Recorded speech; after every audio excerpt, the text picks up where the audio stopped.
Hello అండి, hi. బగారన్నం తయారీ విధానం చూద్దామా. ముందుగా బాండీ పెట్టుకొని ఆయిల్ వేడైన తర్వాత బిర్యానీ ఆకు వేసుకోవాలి. బిర్యానీ ఆకు మంచి ఫ్రై అయిన తర్వాత పచ్చిమిర్చి వేసుకోవాలి. పచ్చిమిర్చి ఫ్రై అయిన తర్వాత ఆనియన్స్ వేసుకోవాలి. ఆనియన్స్ ఫ్రై అయిన తర్వాత లిడ్ క్లోజ్ చేసుకొని ఫ్రై అయిన తర్వాత క్యారెట్ వేసుకోవాలి. క్యారెట్ బాగా మిక్స్ చేసుకొని ఒకసారి మూత పెట్టుకోవాలి. మూత తీసి ఒకసారి కలుపుకొని అందులో పుదీనా, కొత్తిమీర, కరివేపాకు వేసుకోవాలి. అది బాగా ఫ్రై అవ్వాలి. అది ఫ్రై అయిన తర్వాత అల్లం వెల్లుల్లి పేస్ట్ వేసుకొని వాటర్ వేసుకొని మిక్స్ చేసుకోవాలి.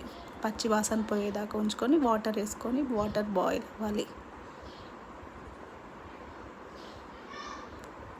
వాటర్ బాయిల్ అయిన తర్వాత దాంట్లో రైస్ వేసుకుంటే వేడి వేడి బగారన్నం రెడీ. అండ్ లైక్ చేయండి, షేర్ చేయండి, సబ్స్క్రైబ్ చేసుకోండి.